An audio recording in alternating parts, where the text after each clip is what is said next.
Alas-6 ng umaga local time, ilang dosenong Ukrainian drones ang tumawid sa Rostov Oblast. Ang misyon, pilitin ang isang Russian helicopter na lumipad. Mababa at maingay ang formation, ang gasoline engines ay nag-anunsyo ng kanilang presensya sa buong reyon. Agad kumilos ang Russian air defense crews, kampanteng alam nila ang parating, pero mali sila. Nakita ng unang Russian Zu-23 gunner ang lead drone sa reflex sight mula sa 1,400 metro. Pinindot niya ang thumb triggers. Pumutok ang twin barrels. Sablay sa kaliwa ang unang burst. Nag-correct siya ng 2 metro pa kanan. Ang 1 mil ay 1 meter adjustment bawat 1,000 meters ng range. Sa 1,400 metro, inilipat ng correction ang point of aim ng 2 punto, walang metro. Pumutok siya ulit. Tumama ang pangalawa. Ang 23 mm round ay may sapat na kinetic energy para tumagos sa light armor. Pero sa aluminum airframe na may 4 na litrong gasolina, agaran ang resulta. Sumabog ang fuel tank. Naging aluminum confetti ang drone. Sa buong gun belt, 5 truck ang sabay-sabay na nakipaglaban. Bawat Zu-23 crew ay nagtrabaho sa sariling sektor. Ginagabayan ang tracers gamit ang parehong paraan. Fire, observe, correct, fire. Simple ang sistema dahil gumagana ang simple. Walang radar lock, walang computer lead calculation. Gunner lang, optical sight, at 2,000 rounds per minute. Pero patuloy ang dating ng swarm. At iyon talaga ang punto. 50 kilometro sa timog, isang maliit na hugis ang tumatahak sa ibang kurso. Ang Ukrainian FP-1 drone ay dumaan sa riverbed sa 15 metro altitude. Natatakpan ng hamog ang frame. Habang ang bawat optical sight sa gunbelt ay nakatutok sa langit, ang drone na ito ay nasa ilalim ng horizon line. Optical engagement system kasi ang Zu-23. Visual ang paghahanap ng targets na nangangailangan ng contrast. Aircraft laban sa langit, hindi sa lupa.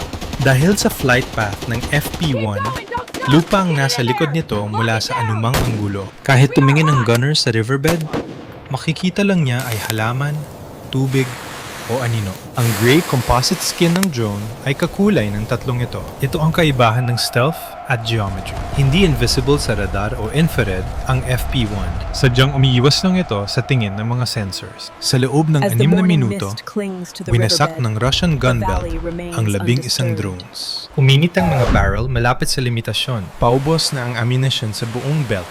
Nag-report ang gunners ng successful intercepts at humingi ng ceasefire para mag-reload at magpalamig. Habang nagre-reload, nakalusot ang FP-1 sa coverage zone nang hindi nakikita. Ang operator nito, na nasa control station 40 kilometro sa loob ng Ukraine, ay inadjust ang kurso pahilaga. Nagawa ng swarm ang trabaho nito. Kunin ang atensyon, ubusin ang bala, at kumpirmahin ang lokasyon ng bawat gun truck. Gagamitin ng Ukrainian intelligence ang data para sa susunod na atake. Samantala, nagpatuloy ang mga natitirang Mugen drones. Sa puntong ito, Russian doctrine ang magdidikta ng susunod. Pagkatapos ng gun truck sa outer wave, tatapusin ng Pantsir batteries ang anumang makakalusot at nakuha na sila ng Pantsir.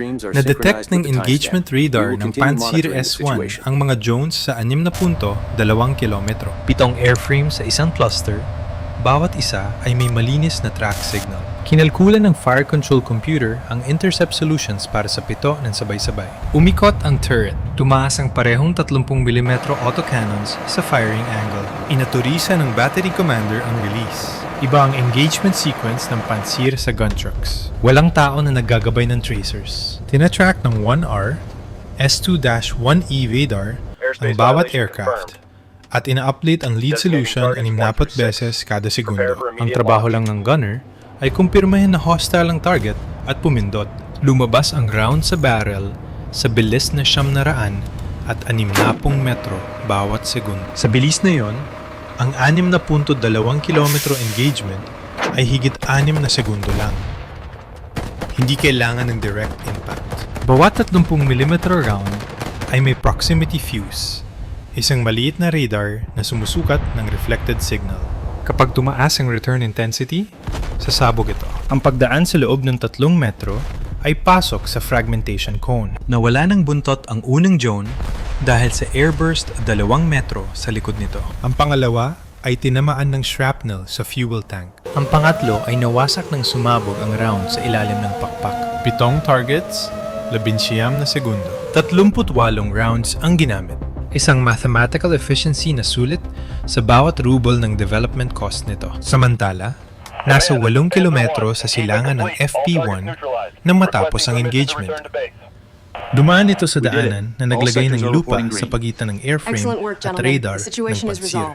Ang phased array antenna ng battery ay optimized para sa targets mula sa mataas na altitude. Nakatutok pa itaas ang beam dahil doon nanggagaling ang mga banta o yun ang akala ng Russian doctrine. Ang target sa ilalim ng radar horizon ay hindi natatrack.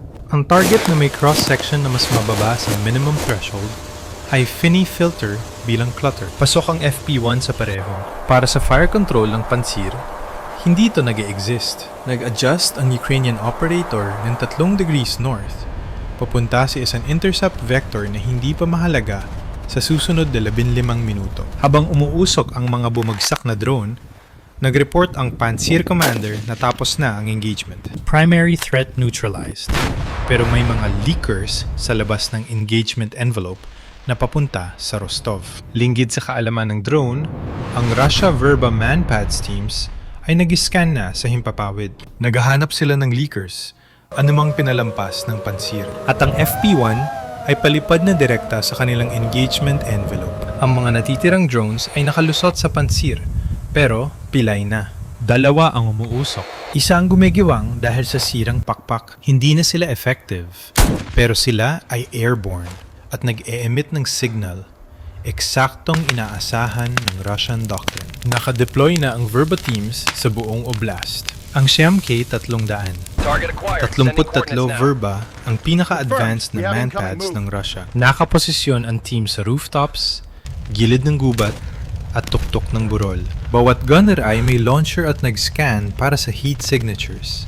Marami silang nakita. Ang seeker head ng Verba ay may tri-band system: infrared, ultraviolet, at near-infrared.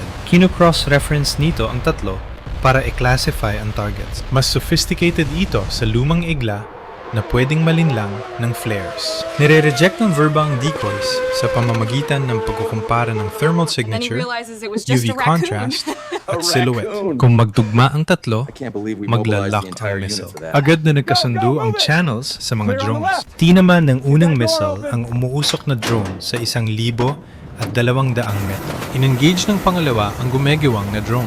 Pumutok ang pangatlo sa inaakala nilang drone. Ngunit isa pala itong falling debris na may residual heat. 8 kilometro sa timog silangan, nagpatuloy ang FP1 sa pagitan ng tree line at drainage canal. Hindi ito nakita ng Verba teams dahil hindi pasok ang FP1 sa lock requirements. Kailangan ng tri-band system ng 3 bagay: thermal signature, malinaw na silhouette, at minimum angular size. Ang engine ng FP1 ay halos walang init. Masyadong maliit ang angular size nito ng pas 400 metro. At ang flight path nito, mababa at natatakpan ng terrain, ay pumipigil sa consistent tracking. Isang Verba gunner ang tumigil. Nakapagtala ang thermal scope niya ng galaw sa ground level. Maliit, malabo, dumidikit sa lupa. Nanood siya ng 3 segundo. Hindi na ulit. Binaliwala niya ito bilang hayop at bumalik sa pag-scan sa langit. Dumaan ang FP1 nang hindi na-classify bilang banta. Sa itaas, bumabagsak ang mga huling drones. Nag-report ang Verba teams ng successful engagements. 11 missile ang ginamit. Wala nang nakikitang banta, pero mali sila. Ang problema sa pagsira ng swarm, napupuno ang langit ng debris at apoy. Lahat ito ay nagra-radiate sa infrared spectrum, lumilika ng magulong thermal picture. Patuloy na nag-scan ang Verba teams. Nag-lock ang isang gunner sa drone sa 800 metro at pumutok. Sumabog ang missile laban sa falling debris mula sa Pantsir engagement. Isa pang team ang nag-report ng mabilis na contact sa mababang altitude. Pinigil nila ang putok hanggang sa makumpirma nawala ang contact sa likod ng burol. Iyon ang FP1. Nakita ito ng gunner sa loob ng 2 segundo. Sapat para mapansin, hindi sapat para mag-lock. Kinocompute kasi ng algorithm ng Verba ang target validity gamit ang 4 na criteria: flame front oscillation, thermal gradients, consistent silhouette, At motion continuity. Sinisira ng FP1 ang apat na ito. Walang flame front. Kasing lamig ng paligid, masyadong maliit. At putol-putol ang galaw dahil sa terrain. Para sa Verba, ang FP1 ay noise lang. Katulad ng debris sa paligid. Sa Regional Air Defense Headquarters, malinis na ang screen. Pantsir complete. Verba, all threats neutralized. Gun belt reloading. Green ang threat board sa bawat sektor. SOP na ngayon ang magpadala ng helicopter para sa visual confirmation at dokumentasyon. Natanggap ng Russian Mi-8 crew ang launch clearance ng 0623 local time. Nakita ng FP1 operator ang pag-ikot ng rotor sa siwang ng puno. 1 segundo lang sa video feed. May direksyon siya, pero walang fix. In-adjust ng operator ang kurso 2 degrees east at binabaan ng altitude sa 12 metro. Tinimple niya ang lipad base sa kung nasaan dapat ang helicopter. Nabubuo na ang intercept geometry. Ang Mi-8I lilipad sa predictable search pattern, mabagal at mababa. Lumipad ang helicopter pakanluran patungo sa debris field. Tumalikod ang FP1 para sumunod, ngunit may isa pang baraha ang Russian command. Nag-online ang Shilok 01 jamming system ng 0631 at binalat ang area ng electronic interference. Agaran ng epekto, 2 Mugen airframes na nakaligtas kanina ang nawalan ng signal. Dahil wala ng GPS at command updates, bumalik sila sa failure modes at bumagsak. Napuno ng kasiyahan ang Russian radio. Gumana ang EW bubble. Suppressed ang lahat ng signals. Dinisenyo kasi ang Silok para sa consumer-grade drones na gumagamit ng commercial GPS at standard frequencies. Binababahan ito ng ingay ang GPS bands at pinuputol ang link sa operator. Laban sa consumer-grade avionics, mapaminsala ang Silok. Ngunit hindi consumer-grade ang FP1. Gumagamit ito ng narrow beam frequency hopping protocol na mas mabilis lumipat kaysa sa sweep ng Silok. Ang signal ay encrypted, directional, at concentrated. Tumatagos ito sa noise tulad ng laser sa hamog. Ang FP1 ay nakikipag-usap sa isang tight beam na nakatutok sa iisang relay station. Ang jamming ng Silok ay kalat. Ang uplink ng FP1 ay concentrated. Napansin ng operator ang interference. Tumaas ang latency, bumagsak ang frame rate. In-adjust niya ang antena sa relay station, hinigpitan ng beam patungo sa drone. Nag-stabilize ang packet loss. Luminaw ang feed. Degraded pero pwede na. Kahit 10 beses na mas malakas ang Silok, hindi umaasa ang FP1 sa GPS. Ang onboard inertial navigation nito ay tinatrack ang posisyon kahit walang satellite. Para sa fine corrections, optical flow sensors ang nagkukumpara ng galaw laban sa lupa. Kaya nitong ilagay ang drone mismo sa ibabaw ng helicopter. Nasa 3 kilometro sa likod ng Mi-8 ang FP1. Sinasabayan ang westward course, dahan-dahang lumalapit. Nasa 80 metro altitude ang helicopter, sinusundan ang kalsada. Ang door gunner ay nakatingin sa lupa. Walang nakatingin sa likod. Sinimulan ng operator ang terminal approach. Tumulong ang control algorithm ng FP1, pinipredict ang galaw para pakinisin ang command sa gitna ng latency. Sa distansyang ito, mas mahalaga ang timing kaysa bilis. Kapag masyadong maaga, makikita siya. Kapag huli, makakaalis na ang target. Bumagal ang Mi-8 para umikot sa debris field. Lumapit ang FP1 sa 400 metro. Nakikita na ang main rotor. Lumabas ang FP1 wala sa tree line ng 0647, umaakyat sa 15 degree angle, patungo sa rotor assembly. Closure rate, 12 meters per second. Distance to target, 220 meters. Time to impact, 18 seconds. Sinadya ang approach vector.